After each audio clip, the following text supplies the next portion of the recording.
Salam hormat berita pagi Sarawak edisi Isnin 18 Oktober bersama saya Vanessa Mering.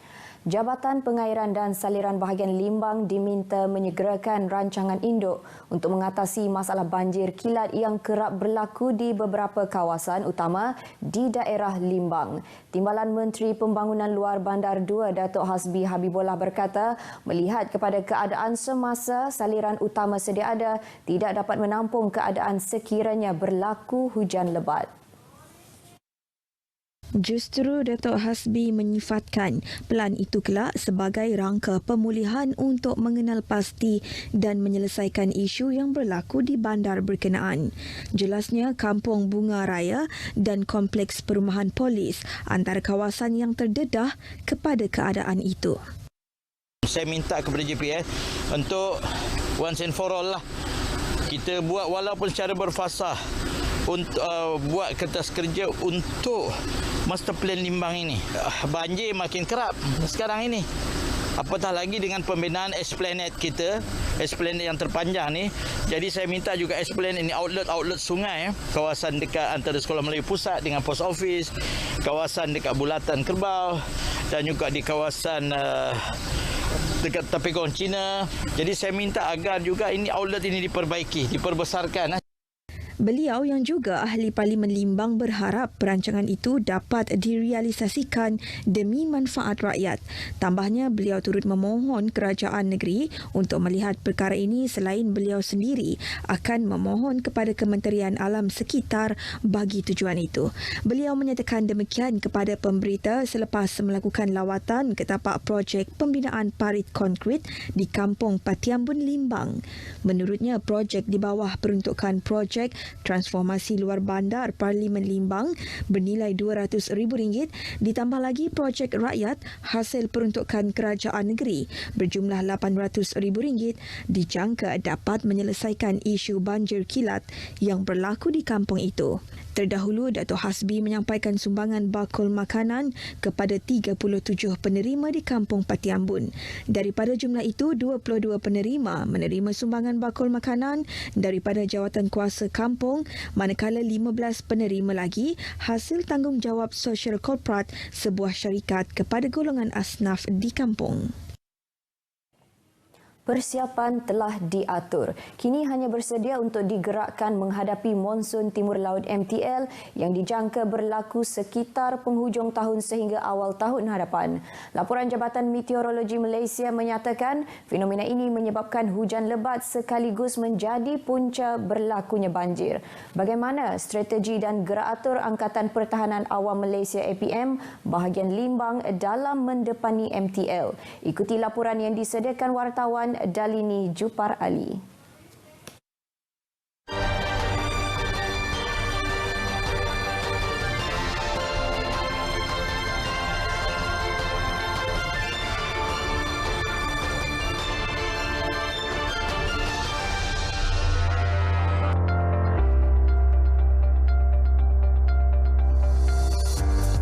Digerakkan secara bersama antara APM Daerah Limbang dan APM Daerah Lawas, latihan simulasi yang dijalankan mampu memberi ruang untuk pasukan ini mempertingkat kesiapsiagaan anggota selain menguji aset sedia ada.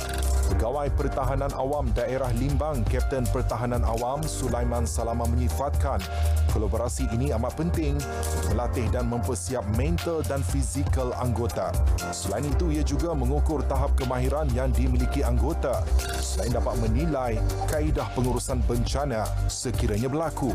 Kami sentiasa mengemaskini Direktori Bencana Bahagian yang mana kita juga mengemaskini jumlah penduduk di setiap kampung yang dikategorikan sebagai hotspot banjir. Selain itu, kami juga telah mengenal pasti 35 buah kampung yang selalu dinaiki air apabila hujan lebat serta pertembungan air ataupun air pasang besar. Bagi menjamin segala aset dan logistik berada dalam keadaan boleh guna, penyelenggaraan peralatan operasi wajib diperiksa setiap minggu mengikut jadual. Ketika ini, APM Daerah Limbang memiliki kekuatan seramai 24 anggota pertahanan awam terlatih, memiliki 2 buah lori, 2 buah helak dan 9 buah bot. Berlakunya bencana iaitu banjir pada bulan 5 yang lepas hari raya dikategorikan dan bukan dalam movement MTL. So, saya boleh anggap di sini kita sentiasa bersiap sedia dalam apa je bentuk bencana tu, tidak mengira movement MTL. Bagi APM Daerah Lawas, semuanya telah bersedia. Menurut Pegawai Pertahanan Awam Daerah Lawas, Lieutenant Pertahanan Awam Nurul Nikmah Abu Semah, pasukannya dianggotai seramai 30 anggota terlatih kini dalam mod siap sedia. Selain menyatakan kelengkapan logistik berada dalam keadaan terbaik. Di daerah Lawas, seperti yang kita sedia maklum, sudah mengalami bencana banjir 3 kali pada tahun ini. Semua dari segi persediaan logistik, anggota dan SOP pekerja pun lebih kurang sama. Dan dalam tempoh pandemik ni, kita pun siap sedia dari segi PPE apa semualah. Dengan keanggotaan pertahanan awam terlatih, Kapten Sulaiman yakin pasukannya mampu mengatasi segala kesukaran yang bakal tiba. Kaedah kita tu berbeza mungkin daripada tahun-tahun sebelum ini. Dalam keadaan norma baru ni, barang sudah tentu, prosedur dan kaedah tu berlainan. Kali ini pengalaman yang saya hadapi agak berbeza dari sebelumnya. Dalam masa yang sama di mana kita sedang berhadapan dengan COVID-19, yang mana perubahan gerak kerja perlu mengikut SOP semasa. Dengan adanya latihan sebegini, kami anggota APM Angkatan Pertahanan Awam Malaysia bahagian Limbang akan lebih bersiap siaga dalam menghadapi MTL Monsun Timur Laut pada tahun ini. Bagi mereka yang terdedah kepada kawasan berisiko banjir, Kapten Sulaiman menasihati mereka agar lebih berwaspada dan cakna terhadap keadaan semasa bagi mengelak perkara tidak diingini berlaku. Dari sekecil-kecil cabaran sehinggalah sebesar-besar dugaan, APM bahagian Limbang tetap berdiri teguh melaksanakan tugas demi negara tercinta, Malaysia. Sedia, pantas, berintegriti. Tidak kira di darat ataupun di laut, APM bahagian Limbang terus bersiap siaga menghadapi apa jua cabaran mendepani MTL demi memastikan keselamatan penduduk. Dalini Juparali, Berita RTM.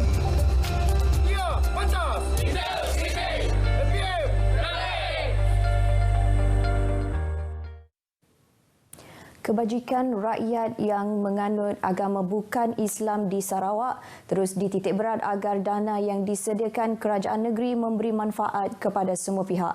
Menteri Pengangkutan Datuk Seri Lee Kim Shin berkata, tahun ini unit untuk agama lain uniform memperuntukkan RM50 juta bagi menyediakan kemudahan rumah ibadat untuk pelbagai agama di Sarawak.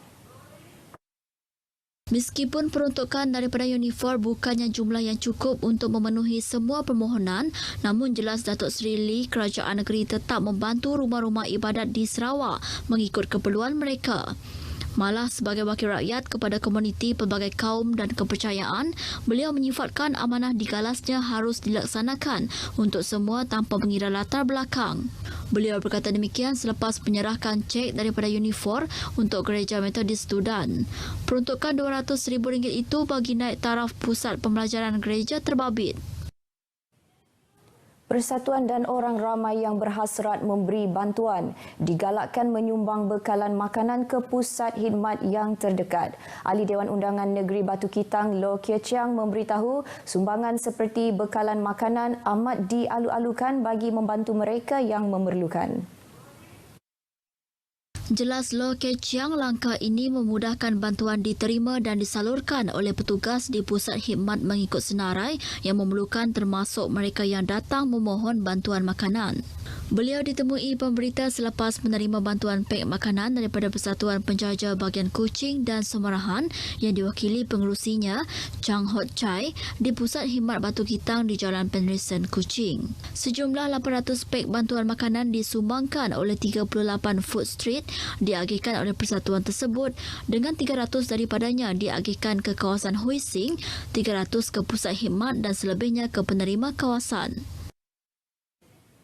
Sekian berita pagi Sarawak edisi 18 Oktober. Saudara lakukan ujian kendiri sebelum berangkat menziarahi keluarga di kampung halaman. Jangan bawa virus COVID-19 kepada insan yang tersayang. Saya Vanessa Mering, salam hormat.